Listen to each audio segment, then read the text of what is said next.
오늘 우리에게 주시는 하나님의 말씀은 신약 야고보서 1장 12절에서 15절 말씀입니다. 시험을 참는 자는 복이 있나니 이는 시련을 견디어낸 자가 주께서 자기를 사랑하는 자들에게 약속하신 생명의 멸관을 얻을 것이기 때문이라. 사람이 시험을 받을 때 내가 하나님께 시험을 받는다 하지 말지니 하나님은 악에게 시험을 받지도 아니하시고 친히 아무도 시험하지 아니하시느니라. 오직 각 사람이 시험을 받는 것은 자기 욕심에 끌려 미혹됨이니 욕심이 잉태한즉 죄를 낳고 죄가 장성한즉 사망을 낳느니라. 이는 살아계신 하나님의 말씀입니다. 아멘. 할렐루야. 오늘도 우리의 마음을 잘 다스려서 주님께서 원하시는 삶을 살아가시고 더 나아가서 많은 사람들에게 유익과 기쁨을 나눌 수 있는 믿음의 귀한 자녀들이 되시기를 주님의 이름으로 간절히 축원을 드립니다. 오늘 주의 날을 맞이해서 주의 전에 나와 영과 진리를 다해서 드려지는 이 아름다운 예배가 우리 하나님께서 기뻐 받으시는 영광의 예배가 될 줄로 믿습니다. 또한 이 시간 오직 나를 향해서 주시는 말씀, 이 레마의 말씀을 통해서 이제 우리가 한 주간의 삶을 다시 한번 하나님의 말씀과 뜻대로 살아가고자 결단할 수 있는 귀한 시간이 되시기를 주님의 이름으로 간절히 부탁을 드립니다. 오늘 이 시간 함께 하신 분들과 인사 나누기를 원합니다. 마음을 잘 다스리는 자들이 됩시다.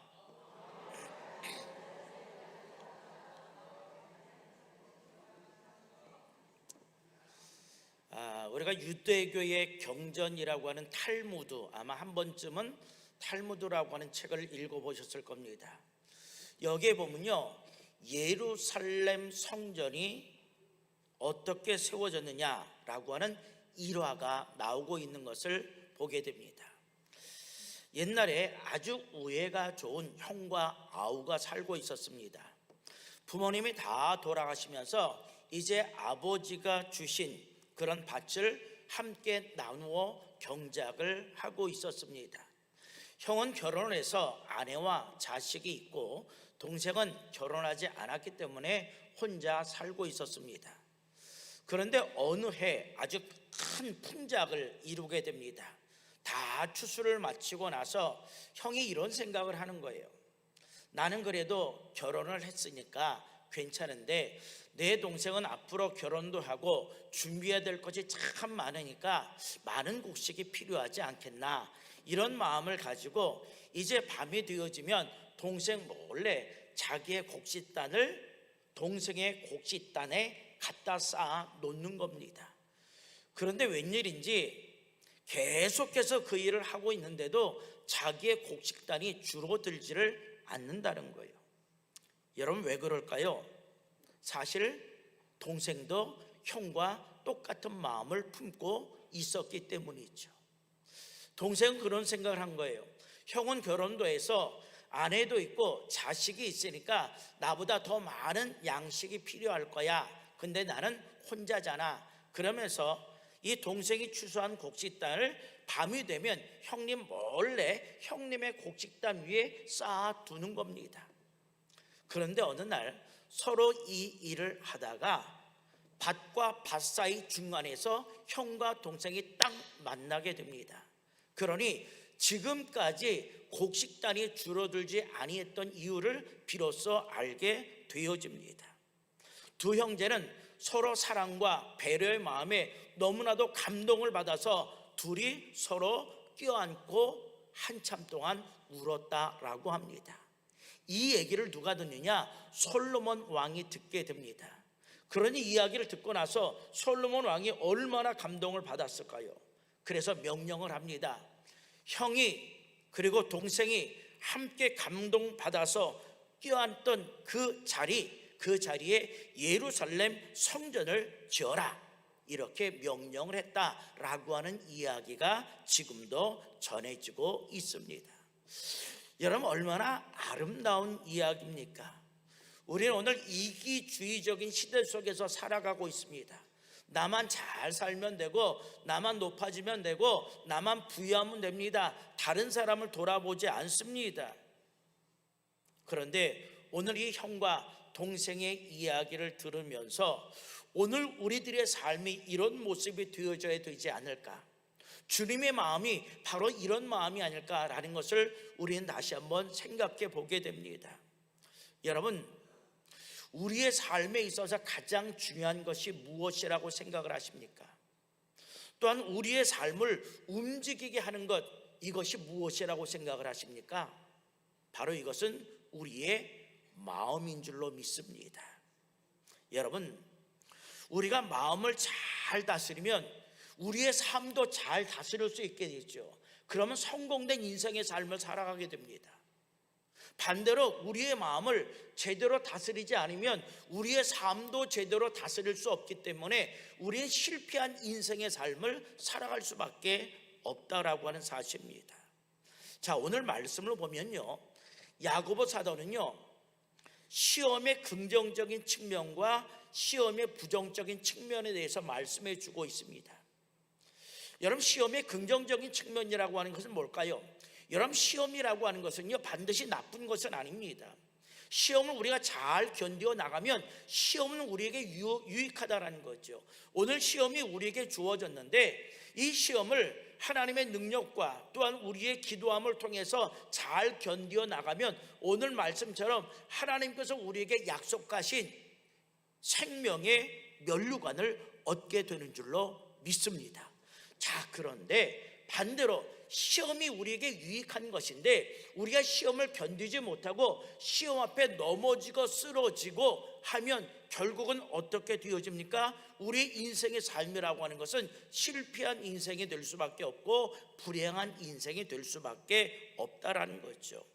여러분, 그러면 왜 우리가 이 시험을 이기지 못하고 넘어질까요? 우리의 마음속에 무엇이 있기 때문에? 욕심이 있기 때문에. 여러분, 그래서 욕심이 있으면 다툼이 생길 수밖에 없다라는 거예요. 그러나 반대로 우리의 마음속에 욕심이 사라지면 그 자리에 뭐가 찾아오게 되느냐? 하나님께서 우리에게 주시는 평안의 마음이 찾아오게 되어집니다. 자, 그러면 하나님께서 우리를 어디로 인도하시던 간에 우리는 만족과 기쁨과 행복을 누리며 살아갈 수 있게 되어집니다. 그러나 여러분, 우리의 마음속에 우리의 마음을 하나님의 마음으로 태우지 못하고 또한 우리의 삶을 조절하지 못하면 결국 우리의 인생은 불행한 인생이 되어질 수밖에 없고 불평과 원망의 인생이 되어질 수밖에 없다라고 하는 사실입니다.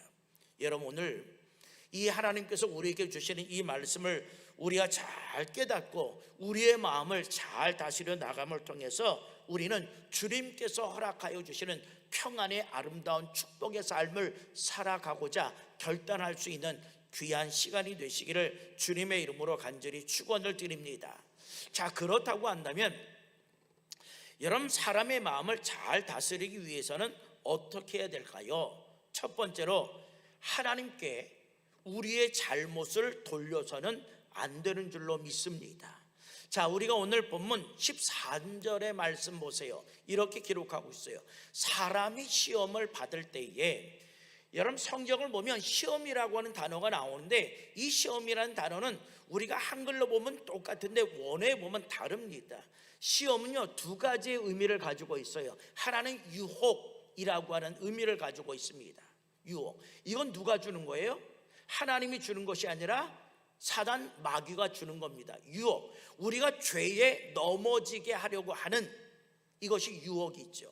근데 반대로 테스트라고 하는 것이 있어요. 시련이라고 하는 거죠. 이건 뭐냐? 하나님께서 우리에게 주신 거예요. 이건 뭐냐? 우리의 영적인 믿음과 신앙과 삶이 성장할 수 있기 위하여 하나님께서 우리에게 주시는 것이다, 이렇게 볼 수가 있습니다. 근데 여기서 말하고 있는 시험이라는 것은 유혹이지요. 그래서 사람이 유혹을 받을 때에 내가 하나님께 시험을 받는다 하지 말지니, 잘못은 내가 저질러 놓고 누구에게 전가를 시키는 거예요? 하나님께 전가를 시킨다, 이런 그런 말씀이 있죠. 하나님은 악에게 시험을 받지도 아니하시고 온전하시고 거룩하신 분이 사단에게 유혹을 받습니까? 아니죠. 유혹을 받는다 할지라도 능히 이기고 나갈 수 있기 때문에 이건 유혹을 당할 수가 없다는 거예요. 그러면서 또 뭐라고 얘기했냐? 친히 아무도 시험하지 아니하시니라. 우리 하나님은 우리가 날마다 죄 가운데서 일어나기를 원하시지 죄 가운데 살기를 원하신 분이 아니기 때문에 우리는 뭐예요? 죄에 빠지는 유혹은 우리에게 주시지 아니하는 하나님이시다라고 하는 것을 오늘 본문에서 말씀해 주고 있습니다. 여러분, 저는 오늘 이 말씀을 읽으면서 이런 생각을 해보게 됩니다. 왜 시련이 시험이 되어질까? 왜 시련이 넘어짐이 되어질까? 라고 하는 생각을 해보게 됩니다. 그러면서 오늘 하나님께서 우리에게 왜 이 말씀을 주셨을까? 라고 하는 그런 깊은 의미를 생각해 보았습니다. 여러분, 시련이 우리에게 주어질지라도 우리가 그 시련을 참고 잘 견디는 사람들에게는 새로운 삶을 여는 기회가 됩니다. 그러나 반대로 이 시험을 이기고 견디지 못하는 사람들에게는 좌절하고 포기하게 되어지죠. 결국은 뭡니까? 하나님을 원망하며 떠나는 결과를 맞이할 수밖에 없다라고 하는 거예요. 여러분, 그래서 이 시련을 나에게 기회로 삼을 것인지 아니면 내가 시련을 당하여 시험에 빠질 것인지 이것은 누가 선택하는 거예요? 누가 선택하는 거예요? 누가? 내가 선택하는 거예요. 내가 선택하는 거예요. 여러분, 분명 많은 사람에게, 아니 우리들에게도요 반드시 시련은 시험입니다. 이건 부인할 수 없어요. 여러분, 이스라엘 백성 보세요. 광야에서 시련을 당했을 때에 어디에 빠졌어요? 시험에 빠졌다는 거예요. 불평, 원망. 모세를 불평하고 누구를 원망해요? 하나님을 원망했어요. 그들에게 시련을 줬는데 그들이 시련을 이기지 못하고 시험에 빠졌다라고 하는 사실입니다.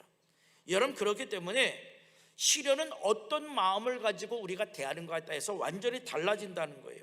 여러분, 그렇기 때문에 우리는 아무리 어려운 시험 중에 있을지라도 하나님을 원망하지 않고 기도할 수 있기를 바랍니다. 하나님, 나는 부족합니다. 연약합니다. 내 능력으로는 이 어려움을 이길 수 없습니다. 그러나 하나님, 내게 능력 주시니 아래서 내가 모든 것을 할 수 있습니다. 라는 담대한 마음을 가지고 기도할 수 있기를 바랍니다. 하나님의 능력을 구할 수 있기를 바랍니다. 그럼 반드시 여러분, 우리는 시험을 능히 이기게 될 줄로 믿습니다. 여러분, 그런데 우리가 성경을 읽다 보면 나에게 찾아온 불행을 내 책임으로 돌리지 아니하고 다른 사람에게 전가시키는 일들을 우리는 성경을 통해서 볼 수가 있습니다. 여러분, 창세기 3장 12절 13절의 말씀을 보면 이렇게 기록하고 있어요. 아담이 이르되 하나님이 주셔서 나와 함께 있게 하신 여자, 그가 그 나무 열매를 내게 주므로 내가 먹었습니다. 잘 여러분 기억하세요. 여호와 하나님이 또 여자에게 이르시되 내가 어찌하여 이렇게 하였느냐. 사실 회개 기회를 주고 있는 거지요.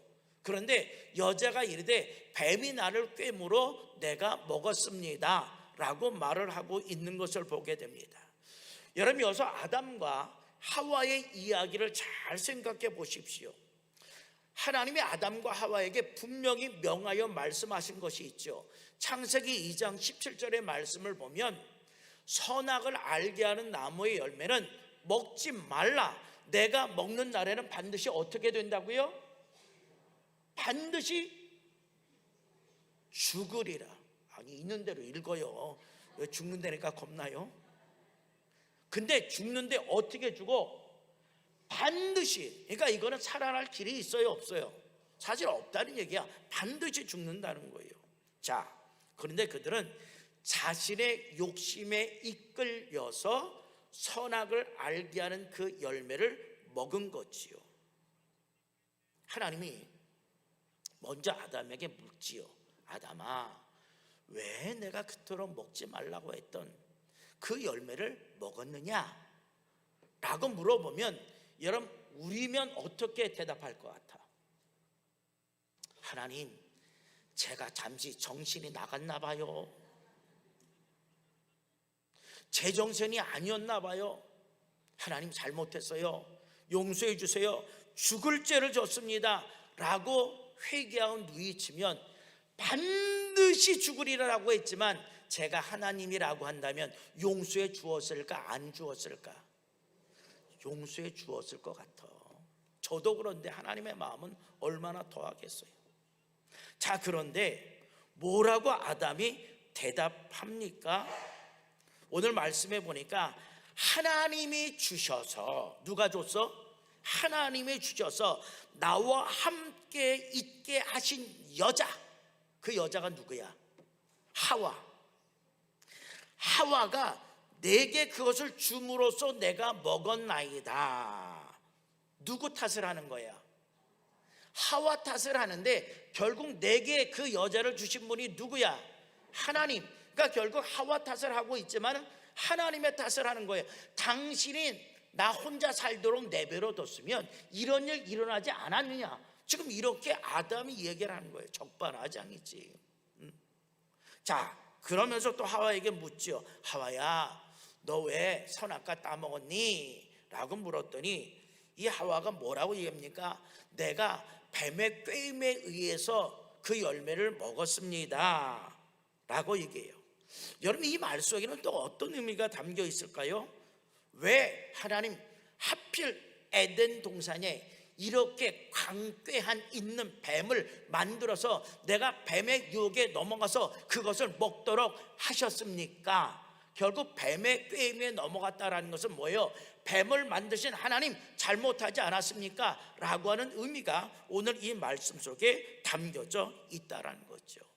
아마 하와도 하나님 잘못했어요, 제가 깜빡했어요, 제가 돌았나 봐요 라고 고백을 했다면 기꺼이 용서해 주셨을 겁니다. 여러분, 그렇기 때문에 우리는 우리의 마음을 어떻게 다스리느냐, 이거에 따라서 우리의 삶의 모습과 결과가 달라질 수밖에 없다라고 하는 사실이죠. 여러분, 근데 성경에 보면 그 반대되는 사람도 나오고 있는 것을 보게 되죠. 다윗이라고 하는 사람을 보세요. 사무엘하 11장에 보면 다윗이 범한 죄에 대한 것을 기록하고 있습니다. 다윗이 우리 아의 아내 밧세바와 함께 동침하여 임신을 시키는 장면이 나오게 되어집니다. 여러분, 잘못됐다라는 것을 다윗이 알았겠죠. 그러니까 어떤 계획을 세우냐, 지금 밧세바의 남편은 우리아는 지금 전쟁터에 나가 있습니다. 그런데 이 우리아를 부르는 거예요, 왕궁으로. 그 이유는 뭐냐? 지금 전쟁의 상황이 어떻게 진행되고 있느냐라는 것을 듣기 위해서 부른다라고 이야기를 하고 있죠. 그러면서 야, 너 참 수고했어. 왕이 먹는 음식을 주면서 자, 그동안 고생했으니까 집에 가서 사랑하는 아내와 편히 쉬면 좋겠다라는 이야기를 했어. 이게 뭐냐? 다윗의 계획. 그냥 둘이 잠자리를 하면 그 임신을 시킨 것이 내가 아니라 누구예요? 남편이 시킨 걸로 되겠죠. 깔끔하게 위장이 될 수 있는 거예요. 근데 이 우리아는요, 충직한 군인입니다. 어떻게 나의 동료들이 전장에서 생명을 걸고 싸우고 있는데 나만 어찌 편하게 집에 가서 쉴 수가 있겠습니까? 왕이여, 나는 그럴 수 없습니다 라고 하면서 집에를 가지 않은 거예요. 다윗의 계획이 어떻게 됐을까요? 수포로 돌아갔어요. 다윗이 가만히 있었을까? 제2차 계획을 세우게 되죠. 안 되겠구나, 이제 우리아를 최전방에 보내서 적에게 죽게 만들어야 되겠다 마음을 먹게 되어집니다. 자, 하나님이 가만 계셨을까? 아니죠. 나단 선자를 보내게 됩니다. 다윗, 너는 어떻게 그렇게 악한 생각, 악한 마음을 가졌어? 너는 그러면 안 되지 라고 책망하는 거예요. 그랬더니 다윗이 자기의 잘못을 깨닫고 자복하고 통곡하며 하나님 앞에 무릎을 꿇고 회개했던 것을 우리는 보게 되어집니다. 여러분, 생각해 보세요. 다윗이요, 밧세바, 당신이 그때 목욕을 했기 때문에 내가 이런 잘못 저지르지 않았느냐라고 얘기한다면 아담과 하와하고 다를 바가 없을 거예요. 아니면 하나님 왜 그때 나를 왕궁 옥상에 가서 걷게 하셔서 그 여자의 목욕하는 장면을 보게 해서 나를 이렇게 만들었습니까? 라고 한다면 다윗도 아담과 하와가 별 다른 바가 없는 사람이었겠죠. 그런데 다윗은 그러하지 않았다는 거죠. 자기의 죄를 철저하고 자복하고 회개했어요. 하나님은 그런 다윗을 사랑하셨고 그런 다윗을 축복해 주셨습니다. 그래서 다윗과 밧세바 사이에 누가 태어나게 되죠? 솔로몬이라고 하는 사람이 태어나게 되어집니다. 여러분 밑으로 우리는 우리의 마음을 어떻게 갖는가에 따라서 위기가 기회가 될 수도 있고 때론 기회가 위기가 될 수도 있다라고 하는 사실입니다. 여러분 많은 사람들이요 일이 잘 되면 그 공로를 누구에게 돌립니까? 나에게 돌려. 역시 나는 달라. 나는 지혜가 있는 사람이고 능력이 있는 사람이야. 그런데 자기 하던 일이 잘 안 되면 그 책임을 누구에게 돌려요? 하나님이나 다른 사람에게 돌린다라고 하는 사실이죠. 여러분 우리의 삶의 주권은 하나님께 있다는 것을 잘 아는 우리도 그러한 삶을 살아갈 때가 너무나도 많아요. 그래서 세상 사람들은 그런 얘기예요. 모든 삶의 주권이 하나님께 있다고 한다면 우리가 잘못된 모든 것들, 죄를 짓는 것도 하나님께서 책임져 주셔야 되지 않느냐, 하나님께 책임이 있어야 되지 않느냐라고 생각하는 사람도 있죠. 잘못된 논리지요. 그래서 오늘 성령께서 우리에게 분명히 말씀하고 있어요. 여러분 13절 상반절에 보세요. 사람이 시험을 받을 때 내가 하나님께 시험을 받는다 하지 말지니, 이 말은 어떠한 경우에 있어서도 자신의 잘못을 누구께 돌려서는 안 된다? 하나님께 돌려서는 안 된다는 거예요. 자신의 책임을 인정하고 하나님 앞에 우리가 올바로 서야 된다라고 하는 사실이에요. 그러면서 13절 하반절에 보면 또 이렇게 기록하죠. 하나님은 악에게 시험을 받지도 아니하시고, 전능하신 하나님인데 피조민은 악에게 시험을 받겠어요? 아니죠. 그리고 친히 아무도 시험하지 아니하시느니라. 아멘. 하나님은 죄와는 전혀 상관이 없으신 분이라고 하는 사실입니다. 그렇기 때문에 내가 짓는 그 죄와 잘못된 것을 하나님께 전가시키거나 하나님께 돌려서는 안 된다라고 하는 사실입니다. 여러분 모든 일의 근원은 내가 내 마음을 다스리지 못해서 이러한 결과가 드러나고 나타난다라는 사실을 다시 한번 깨닫고, 이제부터라도 우리의 마음을 내가 다스리는 것이 아니라 나의 마음을 누구께? 하나님께 온전히 내어 맡기며 살아갈 수 있는 믿음의 자녀들이 되시기를 간절히 바랍니다. 마지막 두 번째로 마음을 잘 다스리기 위해서는 어떻게 되느냐? 자기 욕심에 끌려 미혹됨이 없어야 할 줄로 믿습니다. 자, 오늘 본문 14절의 말씀 보세요. 오직 각 사람이 시험을 받는 것은, 여기서도 시험은 뭐예요? 테스트가 아니라 유혹, 템프테이션이라는 유혹이 있죠. 이 시험을 받는다. 욕심. 이거는 뭐예요? 자기 욕심 때문이에요. 욕심이라고 하는 것은 다른 말로 말하면 욕망, 무엇을 갈망하다, 선을 갈망하든지 악을 갈망하든지 갈망하는 거예요. 근데 여기서 욕심은 뭐예요? 악을 갈망하는 거죠. 죄를 갈망하는 거죠. 어떻게 보면 우리 인간의 본성을 드러내고 있는 말씀인 것을 볼 수가 있습니다. 그러면서 끌려 미혹됨, 이거는요 저런 걸 생각하면 돼요. 사냥꾼이 덫을 놓거나 또한 낚시꾼이 낚싯바늘에 미끼를 끼는 거예요. 여러분 잘못하면, 욕심이 있으면 그 덫에 있는 먹이를 물기 위해서 뭐예요? 동물이 들어가요. 그럼 잡혀. 낚시꾼이 미끼를 껴서 낚싯바늘을 물속에 넣는데 그 물고기가 욕심을 가지고 내가 그것을 먹어야 되겠다라고 한다면 걸려들게 되어져 있다라고 하는 거예요. 이것이 뭐냐? 끌려 미혹된다라고 성경은 표현하고 있습니다. 여러분, 그래서 결국 인간이 시험을 받는 원인은 어디에 있다는 거예요? 우리의 마음에 있다라고 하는 사실이에요. 하나님의 다른 사람에게 잘못을 돌릴 필요가 없다라고 하는 사실이에요. 그래서 여러분 신앙과 믿음의 사람들은 먼저 무엇을 다스려야 돼요? 내 마음을 잘 다스려야 돼요. 우리의 마음을 항상 누구께 두며 살아가야 돼요? 하나님께. 그래서 제가 늘 기도하는 것 하나가 뭐냐? 예수님의 심장을 이식하며 살게 해달라고 해요. 늘 예수님의 심령을 가지고 우리가 살아가야 돼요. 그래야지만 하나님의 마음을 가지고 우리가 이 험악한 세상, 이기적인 세상을 살아갈 수가 있다라고 하는 사실입니다. 그럴 때 우리는 자신에게 속아서 자기 욕심에 끌리지 아니하는 그러한 삶을 살게 될 줄로 믿습니다. 여러분, 오 하나님이라고 하는 희곡에 있습니다. 여기에 보면요, 작가가 하나님께서 아담과 하와를 창조하시고 왜 옷을 주시지 아니하셨을까라는 이야기를 하고 있습니다. 만약에 하나님께서 아담과 하와를 창조하시고 아마 그들에게 옷을 주면요, 옷을 받자마자 무엇을 달라고 할까? 주머니를 달아달라고 할 것 같다는 거예요. 주머니를 달아주면 뭐를 요구할까요? 주머니 속에 돈을 채워달라고 요구할 것이라는 거예요. 돈을 받은 순간부터 그럼 뭐예요? 사고는 시작될 것이다 라고 기록을 하고 있습니다. 여러분, 재미있는 이야기입니다. 사람의 욕심이라는 건 뭐예요? 한도 없고 끝도 없다는 거예요. 여러분 생각해 보세요. 내가 1억이 필요한데 하나님 1억을 주십시오라고 1억을 받으면 하나님 땡큐 하고 평생 만족하며 살까? 2억 가진 사람이 눈에 들어오기 시작해. 이렇게 사람의 욕망이라는 건 끝이 없다라고 하는 사실입니다. 이 욕심을 채우기 위해서 죄를 지으며 시험을 당하게 된다는 거예요. 99마리의 양을 가진 사람이 한 마리밖에 없는 양을 가진 사람, 그것을 뺏어서 몇 마리를 채우는 것?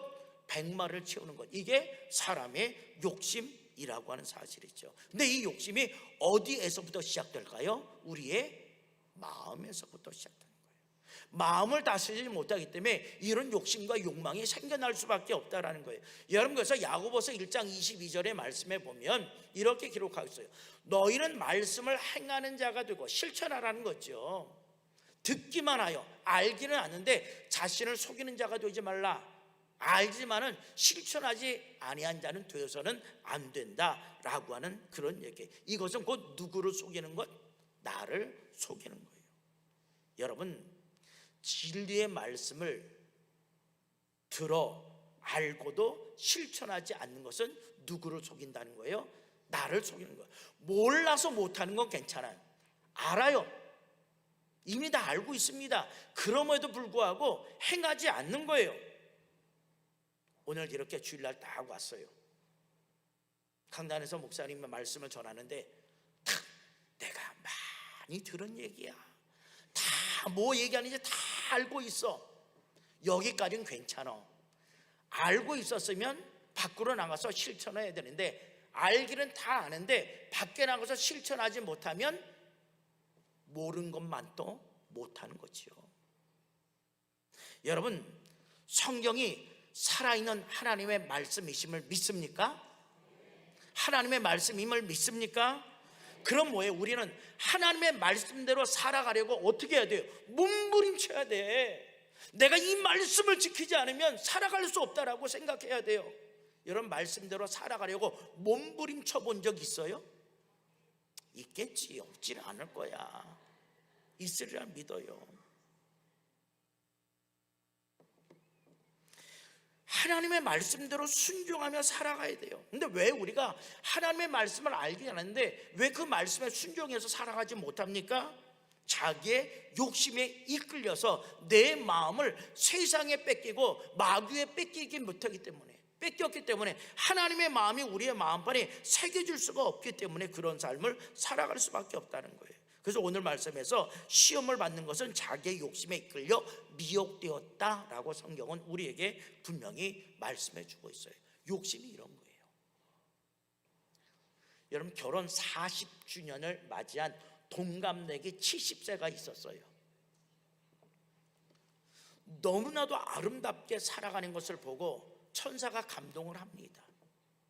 그러면서 저 사람들에게 결혼 40주년 기념 어떤 선물을 좀 줘야 되겠다라는 생각을 가지고 천사가 그들 부부에게 내려왔습니다.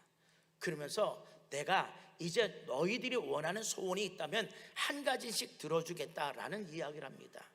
먼저 아내에게 물었어요. 근데 아내는 그동안 너무 힘들고 어렵고 가난하게 살았기 때문에 남편하고 여행을 다녀본 적이 없어요. 그래서 천사한테 얘기해요. 세계 여행을 좀 할 수 있도록 나를 좀 도와주십시오. 그랬더니 세계 여행 비행기 티켓을 탁 주고 여행분을 탁 주면서 다녀오시오. 이렇게 한 거야. 근데 남편은요, 옆에서 보고 있다가 아내가 소원하는 것을 천사가 금방 들어주니까 마음속에 이상한 생각이 드는 거예요. 어떤 말을 할까 고민하다가 어떤 얘기를 했느냐.